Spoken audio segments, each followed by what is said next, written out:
പ്രതിപക്ഷത്തിന് വിഷയദാരിദ്ര്യമാണെന്നും ഒരു അടിയന്തര പ്രമേയം പോലും നൽകാൻ അവർക്ക് കഴിയുന്നില്ലെന്നും മന്ത്രി എം.ബി. രാജേഷ്.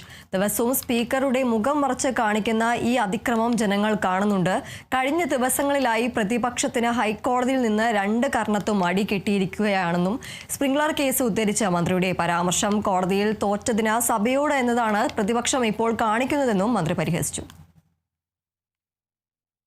പ്രതിപക്ഷം ജനാധിപത്യത്തോടുള്ള അവഹേളനമാണ്, ജനങ്ങളോടുള്ള വെല്ലുവിളിയാണ് സർ. വിഷയദാരിദ്ര്യം മൂലം ഇന്ന് ഒരു അടിയന്തര പ്രമേയത്തിന് നോട്ടീസ് കൊടുക്കാൻ പോലും അവർക്ക് കഴിയുന്നില്ല.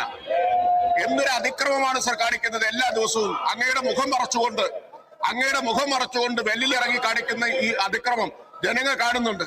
ഇപ്പോ ഹൈക്കോടതിയിൽ നിന്ന് 2 കരണക്കുറ്റിക്ക് മാറി കഴിഞ്ഞ കുറെ കാലമായിട്ട് ഇവർക്ക് പ്രഹരമേറ്റുകൊണ്ടിരിക്കുകയാണ്. ഏറ്റവും ഒടുവിലേറ്റ പ്രഹരം സ്പ്രിംഗ്ലർ കേസിലാണ്. സ്പ്രിംഗ്ലർ കഴിഞ്ഞ നിയമസഭാ തെരഞ്ഞെടുപ്പ് കാലത്ത് ഉയർത്തിപ്പിടിച്ച ആരോപണമായിരുന്നില്ലേ?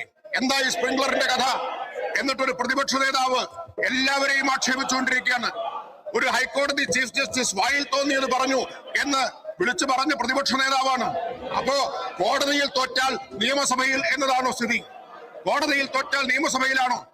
അതാണ് സാർ കാണിച്ചുകൊണ്ടിരിക്കുന്നത്. പ്രതിപക്ഷത്തിന് അവരുന്നയിച്ച എല്ലാ ആരോപണങ്ങളും ഒളിഞ്ഞതിന്റെ ജാള്യമാണ്. അതാണ് ഇവിടെ തീർത്തുകൊണ്ടിരിക്കുന്നത്.